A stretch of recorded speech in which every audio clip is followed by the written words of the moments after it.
अन्न, वस्त्र, निवारा या आपल्या मूलभूत गरजा कालांतराने त्याच्यामध्ये शिक्षण आणि आरोग्य सुद्धा ॲड झालं.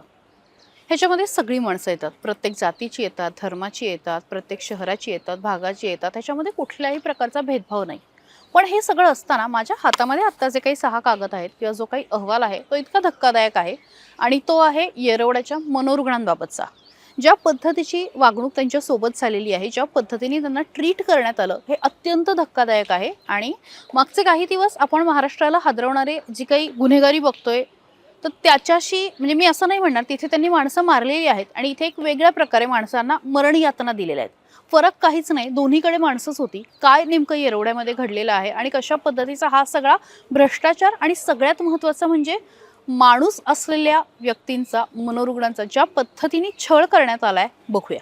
तर हा सगळा प्रकार सुरू होतो ना, शरद रामण्णा शेट्टी नावाचे इंटरनॅशनल ह्युमन राईट्स संस्थेचे एक पदाधिकारी आहेत आणि त्यांनी माहिती अधिकारामधनं अर्ज केला आणि त्या अर्जामध्ये जी माहिती समोर आली ती अर्थात धक्कादायक होती. त्याच्यानंतर 5 लोकांची समिती गठीत करण्यात आली आणि त्यानंतर येरवड्याच्या मनोरुग्णालयामध्ये जे काही घडतं ते समोर आलेलं आहे. आता मनोरुग्णालयाबद्दल थोडीशी माहिती घेऊया. थोडकी नाही तर तब्बल 138 एकराचा हा सगळा परिसर आहे आणि तिथे रुग्णांची कॅपॅसिटी आहे 2540. सध्या तिथे 992 रुग्ण जे आहेत तर ते तिथे उपचार घेत आहेत आणि 2017 ते 2024च्या दरम्यान जे काही घडलेलं आहे ते सगळं समोर आलेलं आहे. जवळपास डिसेंबर 2023 ते डिसेंबर 2024 या काळामध्ये 18 मनोरुग्णांचा मृत्यू झालेला आहे आणि हा आकडा बराच मोठा आहे. या सगळ्या संस्थेमध्ये 1,24,00,000 रकमेचा जास्तीचा गैरवापर झालेला आहे, गैरव्यवहार झालेला आहे. आता नेमकं कुठल्या कुठल्या पद्धतीचा हा सगळा भ्रष्टाचार आहे, नेमकं काय काय घडलेलं आहे बघूया. तर डॉक्टर सुनील पाटील आहेत, जे अधीक्षक होते येरवडा मनोरुग्णालयाचे, त्यांच्या काळामध्ये हे सगळं घडलेलं आहे आणि या सगळ्या प्रकारामध्ये सुनील पाटील यांची चौकशी झालेली आहे आणि त्यामध्ये ते दोषी सुद्धा आढळलेले आहेत. आता काय झालं तर स्वच्छता सेवा, पहिला मुद्दा जो आहे तो आहे स्वच्छता सेवा. आणि तिथे काय झालंय, कुठल्याही पद्धतीची खातरजमा केलेली नाही आणि तसंच त्या लोकांना पे करण्यात आलेलं आहे. म्हणजे मनोरुग्णालयामध्ये असं असतं की स्क्वेअर फूटनुसार स्वच्छता केल्याचं चेक केलं जातं किंवा स्क्वेअर फूटनुसार त्या लोकांना, ज्याला कोणाला आपण कंत्राट देतो तर त्याला ते पैसे दिले जातात, स्क्वेअर फूटनुसार रेट आकारला जातो. मात्र इथे किती वेळा स्वच्छता झाली याचं काही चेकिंग केलं नाही. आठवड्यातनं एकदा स्वच्छता तपासली जाते तर त्याचाही कुठला पुरावा दिला नाही. अत्यंत असमाधानकारक स्वच्छता आहे, म्हणजे कुठलाही माणूस राहू शकत नाही. म्हणजे मनोरुग्ण सुद्धा माणूसच असतो, कुठलाच माणूस राहू शकत नाही. जुन्या चादरी, मळक्या चादरी, त्याला कुठेतरी वास येतोय, घाणेरडा वास येतोय, वर्षानुवर्ष स्वच्छता नाही, असं ते सगळं वातावरण आरोग्याला अत्यंत हानिकारक. आणि असं सगळं तिथे होतं. मात्र तरीही ज्यांना कंत्राट दिलेले आहेत त्यांची बिलं वेळेत दिली गेली. आता दुसरा मुद्दा जो आहे तो आहे सोलारचा, म्हणजे ज्याला मराठीमध्ये सौर उष्ण जल संयंत्र म्हणतात. तर या रुग्णांना ऐन थंडीमध्ये, ऐन पावसाळ्यामध्ये जिथे कुडकुडणारी थंडी आणि पुण्यामध्ये ज्या पद्धतीने पडते, या भागामध्ये झाडी आहेत त्यामुळे जास्त खरं तर तिथे थंडावा असतो आणि असं असताना सुद्धा त्यांना तिथे गरम पाणीच मिळालं नाही. गेले अनेक महिने झाले तिथले रुग्ण कुठलाही मोसम असो, कुठलाही ऋतू असो, थंड पाण्याने आंघोळ करतायत. त्यामुळे त्यांना प्रचंड त्रास झालेला आहे. आणि दोन्ही इथे जवळपास 2 इलेक्ट्रिक हीटर जे आहेत, जे वापरायलाच मुळात परमिशन नाही, तर ते असताना संबंधित कंत्राटदाराने रुग्णालयाचं आणि शासनाचं आर्थिक नुकसान केलं. आणि ते कसं केलं तर रुग्णालयाला लाखो रुपयांचा विद्युत पुरवठा अनेक वर्षापासून त्यांनी वापरला आणि हे हीटर सुरूच नाहीयेत. म्हणजे मुळात हीटर सुरूच नाहीयेत, लाखो रुपयाची वीज वापरली आणि किती देयक दिलं त्याला, कितीचं बिल काढलं तर ते होतं 73 लाखांचं. म्हणजे 73 लाखांचा एक प्रकारचा अपहार जो आहे तर तो तिथे केलेला आहे. आता तिसरा मुद्दा जो आहे, बराच मोठा अहवाल आहे पण मी तुम्हाला फक्त महत्त्वाचे मुद्दे सांगते. आता तिसरा मुद्दा जो आहे तर तो आहे सेंटर ऑफ एक्सलन्सचा. तर सेंटर ऑफ एक्सलन्ससाठी जी काही खरेदी केली त्याच्यामध्ये कुठली शासकीय प्रक्रिया नाही, म्हणजे त्याच्यामध्ये कोटेशन काढलेलं नाही, या खरेदीमध्ये कुठली कार्यालयीन टिप्पणी नाही आणि 8 ते 10 लाखांचा अपहार जो आहे तो या मुद्द्यामध्ये केला. आता चौथा मुद्दा आहे तो आहे व्यसनमुक्ती केंद्राचा. म्हणजे खरं तर मनोरुग्णालयामध्ये सुद्धा अनेक रुग्ण असे असतात की ज्यांना व्यसनमुक्तीची गरज असते, मात्र व्यसनमुक्ती केंद्राची स्थापनाच केली नाही. म्हणजे तुम्ही तो एक जाऊ तिथे खाऊ नावाचा मराठी जर सिनेमा पाहिला असेल तर त्याच्यामध्ये असं आहे की नसलेली विहीर, तो जो हिरो असतो मकरंद अनासपुरे, तो असं दाखवतो की ती चोरीला गेलेली आहे आणि त्याच्यावरती तो ती सगळी केस करायला लावतो. त्याच पद्धतीने इथं व्यसनमुक्ती केंद्रच नाही आणि त्याच्यासाठी खर्च तर केलेला आहे. म्हणजे प्रत्यक्ष त्या जागी व्यसनमुक्ती केंद्र नाही, मात्र त्याच्यासाठी निधी गोळा केला, खरेदी केली, खर्च केला, स्टॉकबुक ठेवलं. अर्थ त्याचा ताळमेळ नाही, कारण मुळात केंद्रच नाही आणि 11 लाख रुपयांचा अपहार जो आहे तो तिथे झालेला आहे. आता 5वा मुद्दा आहे पुनर्वसन केंद्र.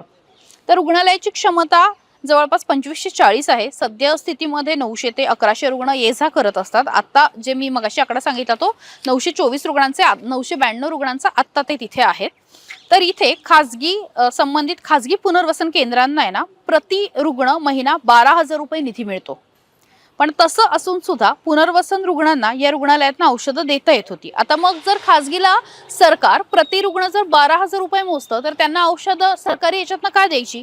यासोबतच प्रादेशिक मनोरुग्णालय येरवडा इथे मनोविकृती तज्ज्ञ, वैद्यकीय अधिकारी, मनोविकृती नर्स आणि मनुष्यबळाची काळजी घेण्यासाठी जर लोक आहेत, समाजकार्य सेवक आहेत, हे जर सगळे आहेत, म्हणजे ऑलरेडी त्या लोकांना जे काही आपल्याला सोयी पुरवायच्या आहेत, पुनर्वसनच्या सोयी ज्या पुरवायच्या आहेत, त्याचा जर सगळ्या गोष्टी आहेत अवेलेबल, तर त्यांना बाहेर का पाठवलं? आणि मग बाहेरच्या त्या खाजगी जे काही केंद्र आहेत, तर तिथे आपण पर रुग्ण 12,000 रुपये अशा पद्धतीचे पैसे का घालवले? याच काळामध्ये जवळपास थोडके नाही तर 361 रुग्ण हे खाजगी पुनर्वसन केंद्रामध्ये पाठवण्यात आलं. एवढ्या मोठ्या प्रमाणामध्ये मनोरुग्णांना खाजगी पुनर्वसन केंद्रात पाठवण्याचं रहस्य कळत नाही, असं समितीने अहवालात स्पष्टपणे म्हटलेलं आहे. यासोबतच खाजगी मानसिक आरोग्य केंद्र तपासणी व नोंदणी इथे कुठल्याच प्रकारची प्रशासकीय प्रक्रिया पार पडली नाही. म्हणजे आम्ही आमच्याकडे ऍडमिट असलेला किंवा आमच्याकडनं बाहेर पडणारा रुग्ण हे तुमच्याकडे पाठवतोय, ह्याच्यासाठी जे काही हस्तांतरण असतं तर त्याची कुठलीही प्रोसिजरच पार पडलेली नाही. याच्यासोबतच आता पुढचा मुद्दा आहे आहाराचा. आहार सुद्धा अत्यंत निकृष्ट पद्धतीचा देण्यात आला. म्हणजे पाश्चराइज दूध देणं अपेक्षित आहे, चांगली घनता असलेलं दूध देणं अपेक्षित आहे. पण अपेक्षित नुसतं नाहीये, ह्याचा नियम आहे आणि याच्यासाठी सरकार पैसे मोजतंय. त्यामुळे हे सगळं असताना सुद्धा त्या रुग्णांना अत्यंत पातळ आणि अनपाश्चराइज दूध दिलं जात होतं. त्यामुळे अत्यंत घाणेरड्या पद्धतीचं अन्न दिलं जात होतं, चांगल्या निकृष्ट दर्जाचं होतं, कुठलाही नॉर्मल माणूस खाऊ शकत नाही अशा पद्धतीचं अन्न होतं. खरं तर जेव्हा मानसिक रुग्ण असतो व्यक्ती, तेव्हा त्याला बऱ्याचदा भूक जास्त लागते, त्याच्या अन्नाची गरज जास्त असते आणि अशा वेळी त्याला चांगलं अन्न मिळावं यासाठी सरकार खर्च करत असतं. मात्र तिथे वेळोवेळी अत्यंत निकृष्ट दर्जाचं अन्न दिल्याचं स्पष्ट झालेलं आहे. यासोबत पुढचा मुद्दा ना, म्हणजे मलाही कळत नाही तो कसा सांगावा, तर तो अंतर्वस्त्रांचा आहे. म्हणजे असं पाहणीमध्ये आढळून आलेलं आहे की तिथले ज्या महिला रुग्ण आहेत, तर त्यांच्या नावावरती जवळपास 11 लाखांचे लिननचे अंतर्वस्त्र जे आहेत ते खरेदी करण्यात आले. आणि जेव्हा प्रत्यक्ष पाहणी केली तेव्हा असं लक्षात आलं की या महिलांपर्यंत हे अंतर्वस्त्र पोहोचलेलीच नाहीयेत. म्हणजे कुठल्या गोष्टीमध्ये पैसे खावेत किंवा कुठल्या गोष्टीमध्ये अपहार करावा, तर अंतर्वस्त्राच्या खरेदीमध्ये सुद्धा अपहार झालेला आहे आणि तोही तब्बल 11 लाखांचा. याशिवाय तिथे म्हणजे जो अधिकारी रुजू झालेला आहे त्याला चार्ज सुद्धा डॉक्टर पाटील यांनी वेळेमध्ये दिलेला नाही. अशा अनेक मुद्दे जे आहेत ते आता या संपूर्ण अहवालामध्ये आढळलेले आहेत, चौकशी अहवालामध्ये आढळलेले आहेत. त्यामुळे अधीक्षक पदावर जबाबदार असताना डॉक्टर सुनील पाटील यांनी मनोरुग्णांना कुठल्याही प्रकारे न्याय न देता प्रत्येक प्रकरणात स्वहितासाठी सर्व निर्णय घेतले. मनोरुग्णांवरती अन्याय करून मेंटल हेल्थ केअर कायदा 2017चे पूर्णतः उल्लंघन केले, मानवी हक्काचे उल्लंघन केल्याचं समितीचं मत आलेलं आहे. आणि स्वच्छतेचे देयक अदा करताना सरसकट पूर्ण रक्कम अदा केल्याचं दिसून येतं. करारामध्ये नमूद अटी शर्तीकडे पूर्णपणे दुर्लक्ष केल्याचं दिसून येतं.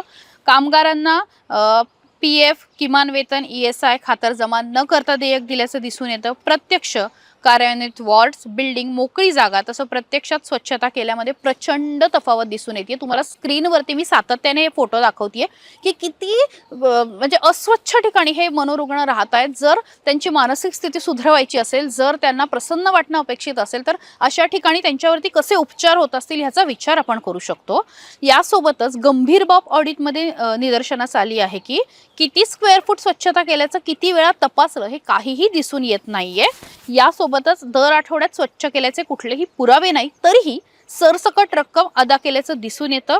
त्यामुळे ही रक्कम त्यावेळी कार्यरत असलेले वैद्यकीय अधीक्षक, प्रशासकीय अधिकारी, कार्यालयीन अधीक्षक व लिपिक यांच्याकडून वसूल करण्यात यावेत. सोबतच्या समितीच्या अनुषंगाने संबंधित कागदपत्र सुद्धा याला जोडलेली आहेत चौकशीच्या अनुषंगाची.